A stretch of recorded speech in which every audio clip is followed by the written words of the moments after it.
할머니한테서 이상한 냄새가 나. 그 말을 들었을 때 저는 아무 말도 할 수 없었습니다. 말한 사람은 사랑하는 손녀였습니다. 아직 어린 여자아이가 순진한 눈으로 툭 그렇게 말했습니다.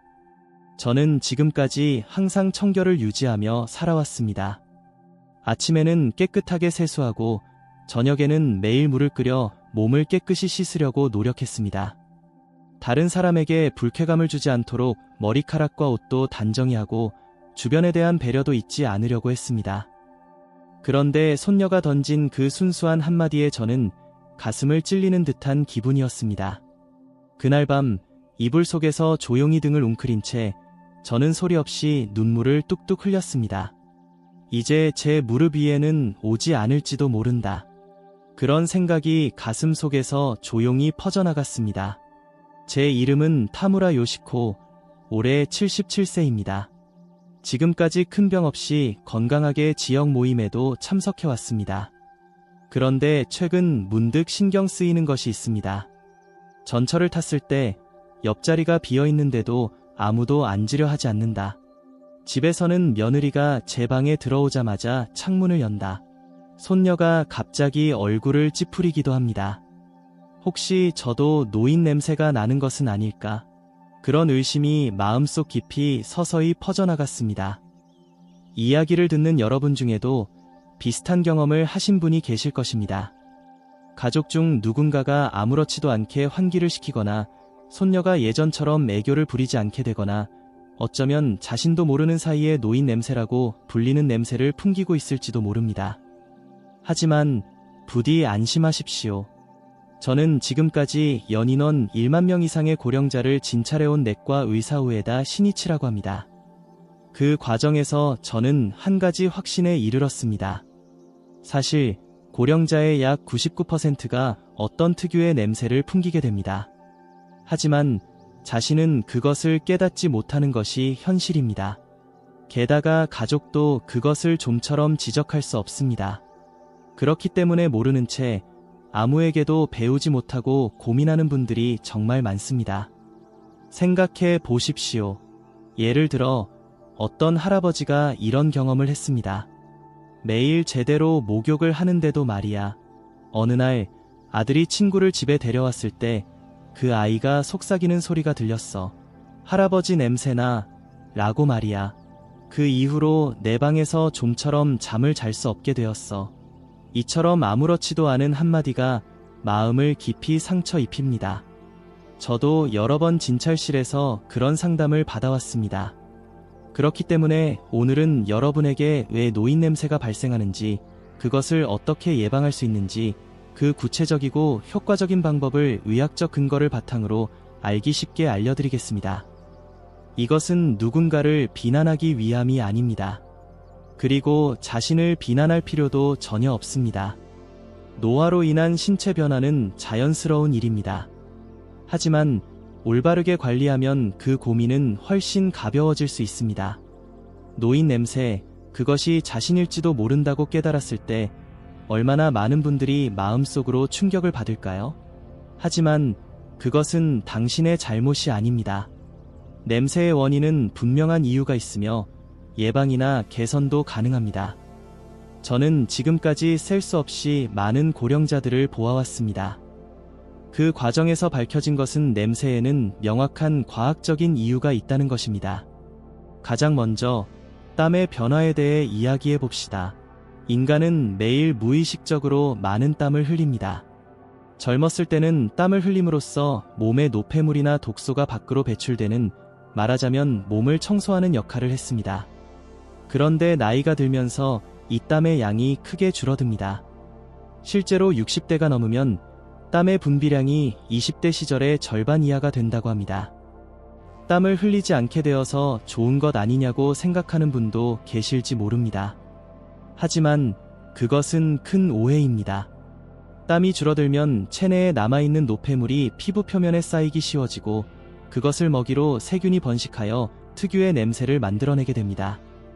제 환자 중에 70대 여성 야마다 야에시라는 분이 계셨습니다. 매우 깔끔한 분으로 항상 땀은 거의 나지 않아요 라고 웃으며 이야기하셨습니다. 하지만 사실은 그 땀을 흘리지 않는다는 것이 냄새의 원인이었던 것입니다. 다음으로 피지의 변화에 대해입니다. 나이가 들면 피부에 분비되는 피지 속에 노네날이라는 특유의 물질이 늘어납니다.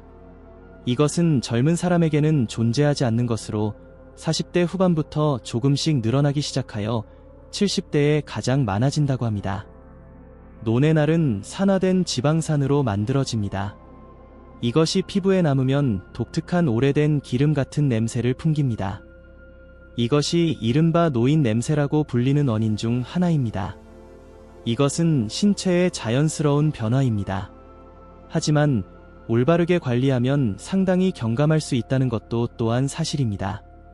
그리고 세 번째 요인이 입안 환경의 변화입니다. 나이가 들면서 침분비가 줄어들면 입안이 건조해지기 쉽습니다. 그러면 입안의 세균이 늘어나기 쉬워지고 구취가 강해집니다.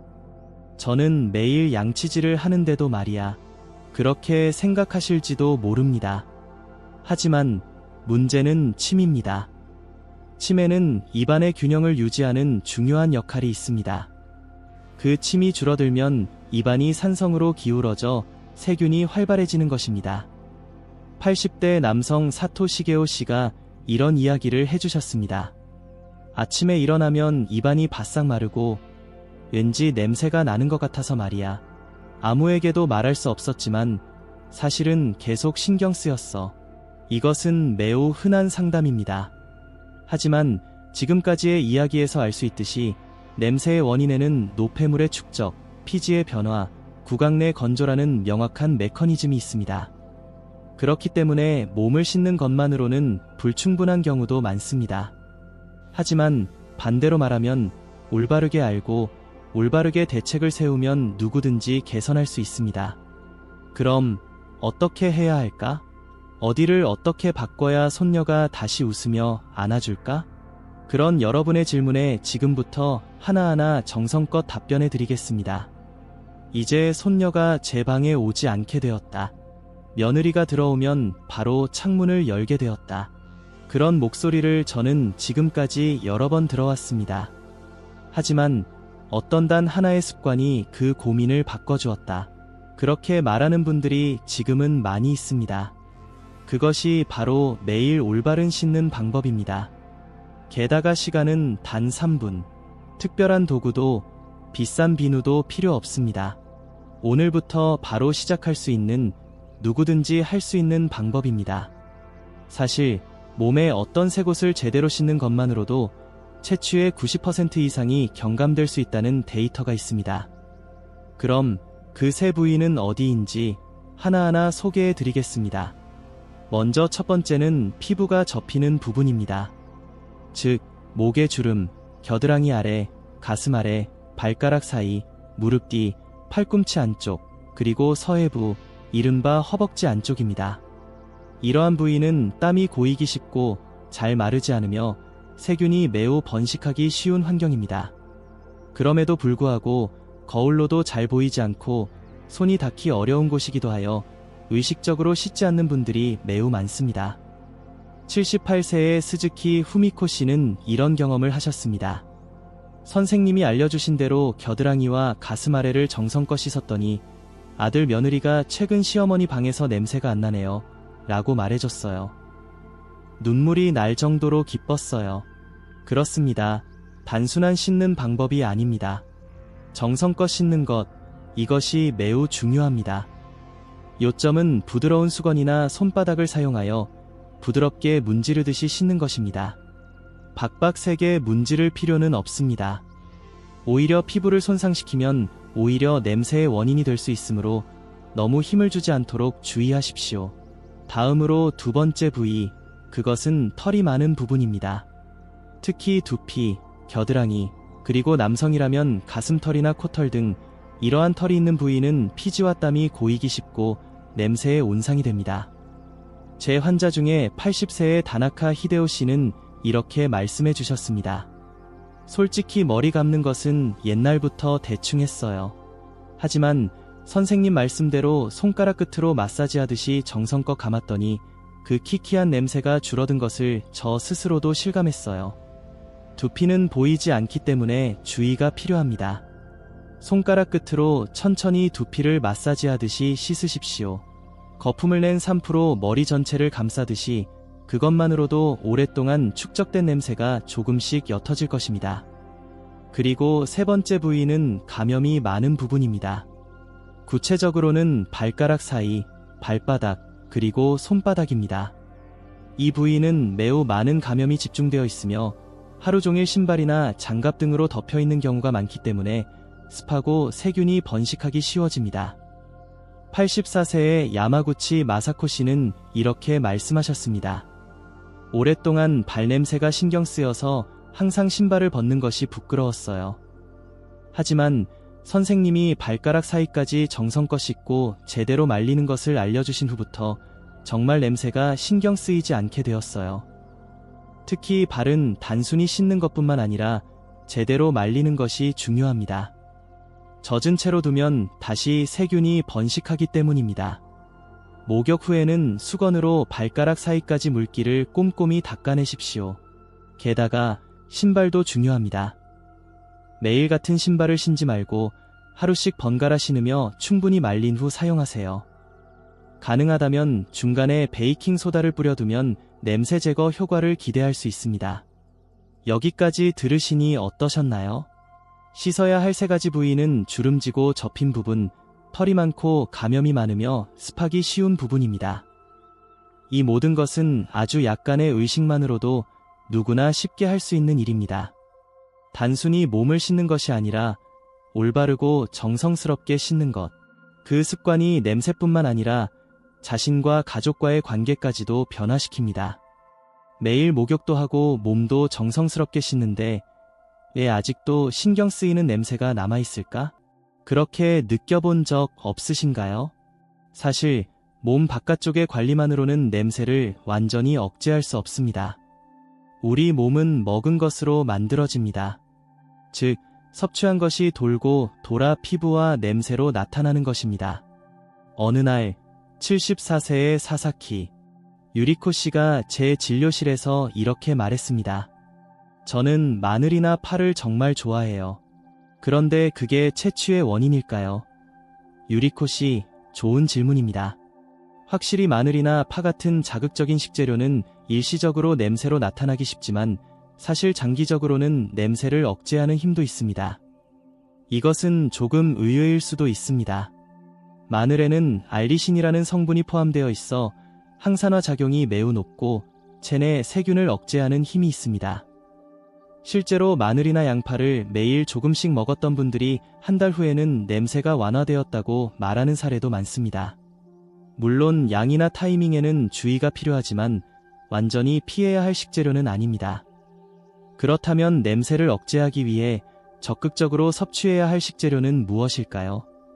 그것은 바로 항산화 식품입니다. 사람은 나이가 들면 몸속에서 산화가 진행됩니다. 이것은 철이 녹쓰는 것과 같은 현상으로 세포가 노화되는 자연스러운 흐름입니다. 이 산화가 진행되면서 피지가 산화되기 쉬워지고 그 특유의 노인 냄새를 유발하는 것입니다.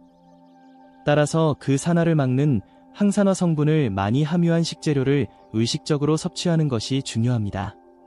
예를 들어 토마토, 사과, 블루베리, 딸기, 빨간 파프리카, 현미, 우엉, 고령층. 이러한 채소와 과일, 그리고 잡곡에는 몸 안에서 냄새를 억제하는 힘이 가득 담겨 있습니다. 79세의 무라타 케니치 씨는 이렇게 말씀해 주셨습니다. 선생님께서 권해주신 대로 매일 아침 토마토 하나, 저녁에는 사과 반 개를 먹기 시작했습니다. 3주도 채 안 되어 아내가 아빠, 요즘 뭔가 상쾌해졌네라고 말해줘서 정말 기뻤습니다. 그리고 또 하나 중요한 것이 수분입니다. 나이가 들면서 목마름을 느끼기 어려워져 물을 잘 마시지 않게 되는 분들이 늘고 있습니다. 하지만 물을 충분히 마시면 체내에 쌓인 노폐물을 소변이나 땀으로 배출하여 냄새의 근원을 씻어낼 수 있습니다. 추천하는 방법은 미지근한 물을 하루 6잔 정도 조금씩 나누어 마시는 것입니다. 아침에 일어나서 한 잔, 식사 전후로 한 잔씩, 오후와 저녁에 각각 한 잔씩, 그렇게 리듬을 만들면 무리 없이 습관화할 수 있습니다. 또한 여름뿐만 아니라 겨울에도 수분 섭취는 중요합니다.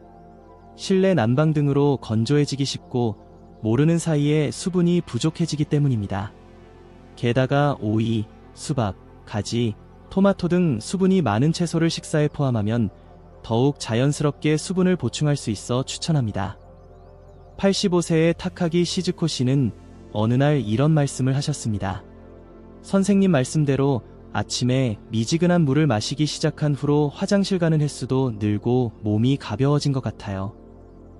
게다가 손자가 할머니 이불에서 더 이상 냄새 안 나네라고 말해줘서 정말 기뻤어요. 이처럼 냄새를 억제하는 열쇠는 매일의 식사와 수분 섭취에도 숨겨져 있습니다. 냄새가 신경 쓰인다고 해서 먹는 것을 극단적으로 제한해서는 안 됩니다. 균형 잡힌 몸에 좋은 것을 맛있게 즐기는 것이 중요합니다. 저는 매일 양치질을 잘하고 있어요. 이렇게 말씀하시는 분들이 많습니다. 그런데도 왠지 모르게 입냄새가 사라지지 않는다고 고민하는 분들이 적지 않습니다. 사실 나이가 들면서 입안의 환경은 크게 변합니다. 그리고 모르는 사이에 그것이 몸 전체의 인상이나 노인 냄새로 나타나는 것입니다. 먼저 기억해 두셔야 할 것은 침의 존재입니다. 젊었을 때는 아무것도 의식하지 않아도 침이 잘 분비되었습니다. 식사 중은 물론 가만히 있어도 입안은 촉촉했을 것입니다. 그러나 60대, 70대가 되면서 나이가 들수록 침 분비량은 자연스럽게 줄어듭니다. 이것은 노화에 따른 지극히 자연스러운 생리 현상이지만 방치하면 큰 문제를 일으킵니다. 침에는 매우 중요한 역할이 있습니다. 그것은 입안의 세균을 씻어내고 산성으로 변한 환경을 중화하며 청결을 유지하는 것입니다. 침이 부족하면 입안이 건조해지고 세균이 번식하기 쉬워집니다. 그러면 아무리 정성스럽게 양치질을 해도 입안 깊숙한 곳에서 악취의 근원이 자라게 됩니다. 78세의 우치다 노리코 씨는 이런 경험을 이야기해 주셨습니다. 아침에 일어났을 때 입안이 바싹 말라서 그대로 말하면 왠지 모르게 저 자신에게서도 이상한 냄새가 나서 친구들과 이야기하는 것도 꺼려지게 되었어요. 이러한 입마름은 바로 노인성 구강 건조증이라고 불리는 상태입니다. 이것을 개선하기 위해서는 몇 가지 중요한 포인트가 있습니다. 첫 번째는 잦은 수분 섭취입니다. 물을 한 번에 많이 마시는 것보다 조금씩 목이 마르기 전에 마시는 것이 이상적입니다. 다음으로 혀를 깨끗하게 유지하는 것입니다. 사실 냄새의 원인 중 많은 부분이 혀 표면에 숨어 있습니다. 음식물 찌꺼기나 최근 오래된 세포가 혀 위에 하얗게 쌓여 있는 것을 본 적 없으신가요? 그것을 설태라고 합니다. 이 설태가 쌓이면 아무리 양치질을 해도 냄새는 남습니다. 그러므로 전용 혀 클리너를 사용하여 하루에 한 번 부드럽게 혀를 청소해주세요. 주의할 점은 너무 세게 문지르지 않는 것입니다. 혀는 매우 섬세하므로 너무 힘을 주면 상처가 날 수 있습니다. 쓰다듬듯이 천천히 조심해주세요. 82세의 무라카미 히데코 씨는 처음 혀 클리너를 사용한 후 이렇게 말씀하셨습니다. 처음에는 토할 것 같아서 이건 물이겠구나 생각했는데 3일 만에 익숙해졌어요.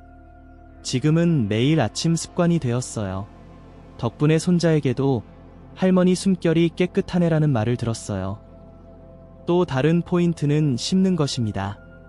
잘 씹으면 자연스럽게 침 분비가 촉진되어 입안이 촉촉해집니다.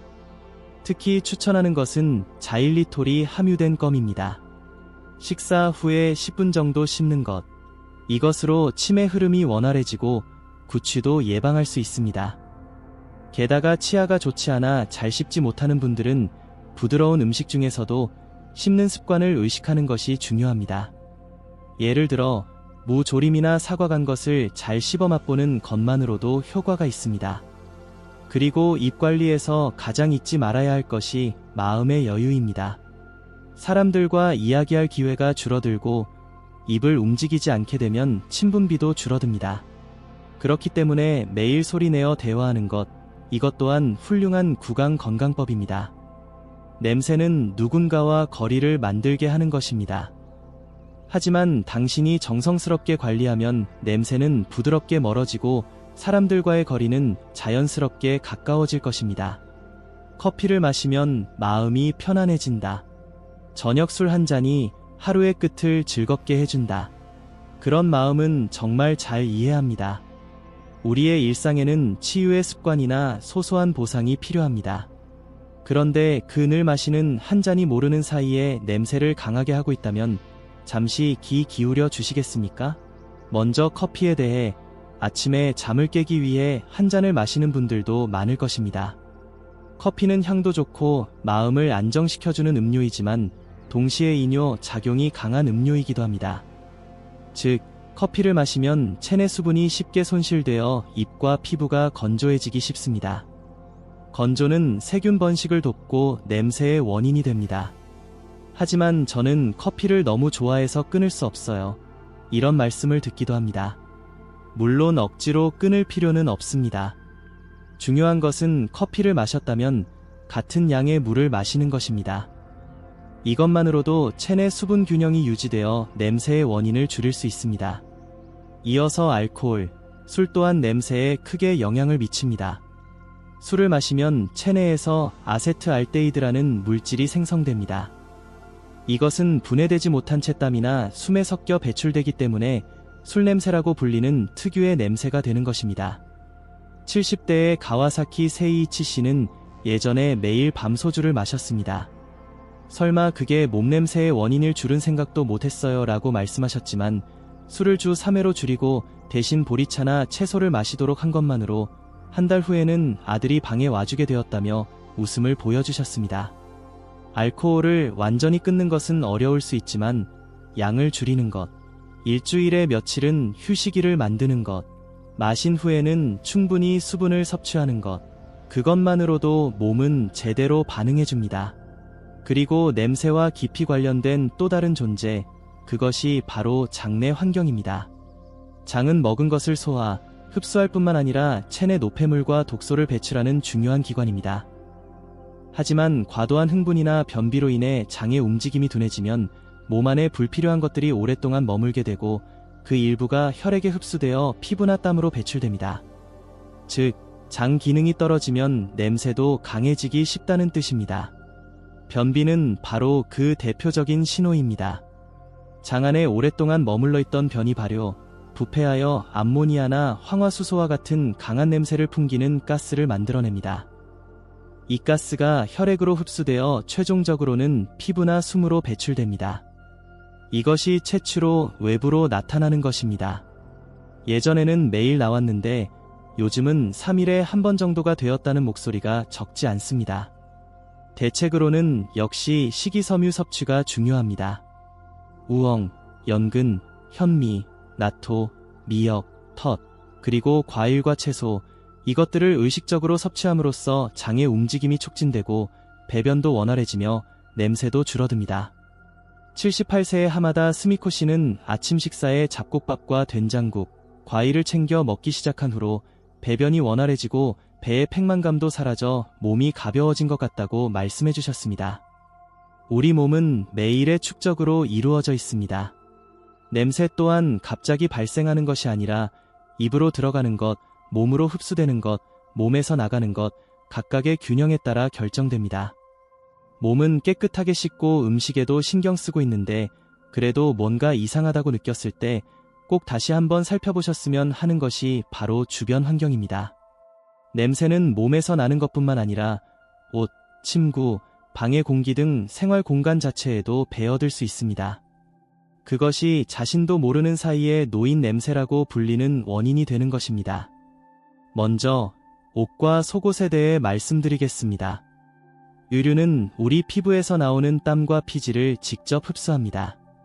특히 고령이 되면 피지 성분이 산화되기 쉬워지고 그대로 유류에 남아있으면 냄새의 원인이 됩니다. 예전부터 옷은 아까우니까 며칠 입고 나서 세탁하는 습관이 있는 분들도 적지 않습니다. 하지만 땀과 피지는 눈에 보이지 않아도 매일 조금씩 축적됩니다. 71세의 야마모토 마사루 씨는 이렇게 말씀하셨습니다. 저는 예전부터 셔츠를 이틀 입고 나서 세탁했어요. 그런데 선생님이 말씀하셔서 매일 갈아입기 시작했더니 아내가 요즘 방 공기가 다르네요. 라고 말해서 정말 놀랐어요. 특히 속옷이나 네이는 매일 반드시 갈아입도록 합시다. 추천하는 것은 면 소재입니다. 땀을 잘 흡수하고 통풍도 잘 되며 냄새가 잘 배지 않기 때문입니다. 폴리에스터와 같은 화학섬유는 빨리 마르는 반면 피지가 섬유 깊숙이 남아 냄새를 유발하기 쉬운 특징이 있습니다. 세탁 시에는 냄새 전용 세제나 산소계 표백제를 함께 사용하는 것도 효과적입니다. 가능한 한 햇볕에 말리는 것이 좋습니다. 햇볕에는 자연적인 살균, 탈취 효과가 있습니다. 다음으로 침구에 대해 말씀드리겠습니다. 우리는 매일 밤 베개와 이불 속에서 6시간에서 8시간을 보냅니다. 그동안 두피에서 나오는 피지나 등에서 나오는 땀이 천천히 침구에 스며듭니다. 특히 베개 커버나 시트는 냄새가 배기 쉬운 곳입니다. 그런데 세탁 빈도가 적은 분들이 매우 많습니다. 이불은 말리지만 베개 커버는 계속 같은 것을 사용하는 분들이 적지 않을까요? 83세의 이시아 미요코 씨는 예전에 이렇게 말씀하셨습니다. 이불은 귀찮아서 한 달에 한 번 정도밖에 말리지 않았어요. 그런데 선생님이 말씀하셔서 일주일에 한 번은 베개 커버와 시트를 세탁하기 시작했더니 저 스스로도 베개 냄새가 신경 쓰이지 않게 되었어요. 가능하다면 베개 커버는 일주일에 2번, 시트와 이불 커버는 일주일에 1번을 기준으로 세탁합시다. 날씨가 좋은 날에는 이불도 말려주세요. 아무래도 밖에 말릴 수 없는 경우에는 이불 건조기나 이불용 청소기를 사용하는 것도 좋은 방법입니다. 또한 10년 이상 사용한 베개나 이불은 교체를 고려해보세요. 안에 쌓인 땀이나 피지, 진드기 등이 냄새의 근본 원인이 될 수도 있습니다. 그리고 마지막으로 방의 공기입니다. 집안에 냄새가 배어있으면 자신은 알아차리지 못해도 외부에서 온 사람에게는 분명히 느껴집니다. 특히 주의해야 할 것은 창문을 잘 열지 않는 겨울철이나 주방, 화장실 등 습기가 차는 곳입니다.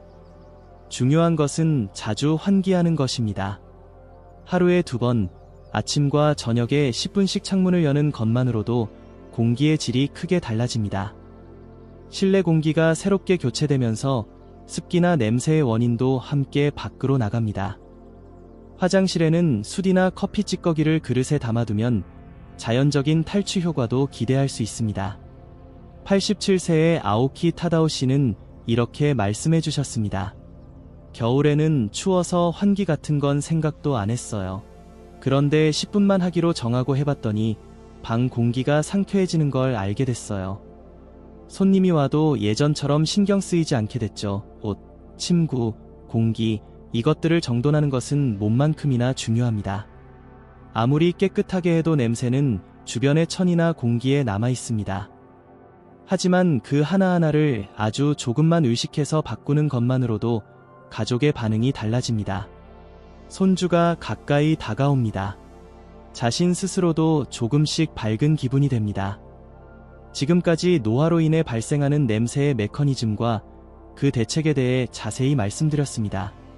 몸의 내부, 외부, 그리고 생활 환경까지 우리는 생각보다 훨씬 더 많은 냄새의 영향을 받으며 살고 있습니다. 하지만 결코 어려운 일이 아닙니다. 특별한 도구나 비싼 약도 필요 없습니다. 지금의 삶 속에서 할 수 있는 것을 조금씩 시작하는 것만으로도 당신의 주변은 조용히, 그러나 확실히 변해갈 것입니다. 마지막으로 제가 오랫동안 보아온 환자분들 중에서 특히 인상 깊었던 변화의 에피소드를 몇 가지 소개해 드리겠습니다. 81세의 사토 요시오 씨. 그는 처음에는 어딘가 침울한 표정으로 제 진료실에 왔습니다.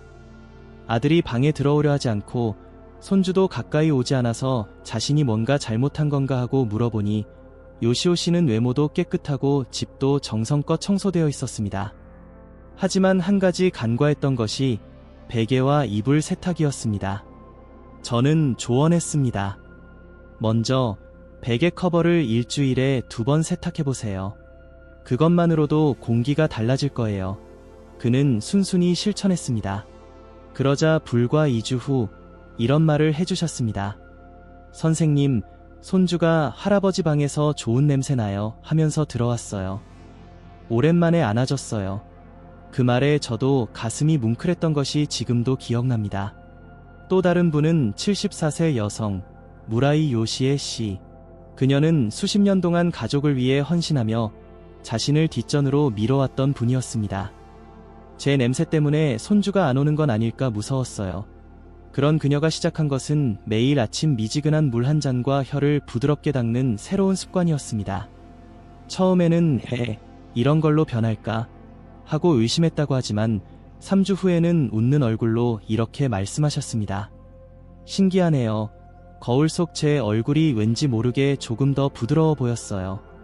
그 아이도 할머니, 왠지 젊어진 것 같아요. 라고 말해줬어요. 변한 것은 냄새뿐만이 아닙니다. 표정도, 자세도, 그리고 가족과의 관계도 냄새가 변한다는 것은 단순히 향기가 변하는 것이 아닙니다. 그것은 사람과의 거리가 가까워지는 것, 대화가 돌아오고, 웃음이 돌아오고, 자신감이 돌아오는 것입니다. 지금까지 말씀드린 모든 것을 마지막으로 다시 한번 조용히 되돌아봅시다. 몸은 미지근한 물로 정성껏 씻는다. 특히 주름진 부위, 털이 많은 부위, 땀이 나기 쉬운 부위를 의식하고 수분은 하루 6잔 이상 자주 마신다. 항산화 식품을 섭취하여 몸속부터 정돈한다.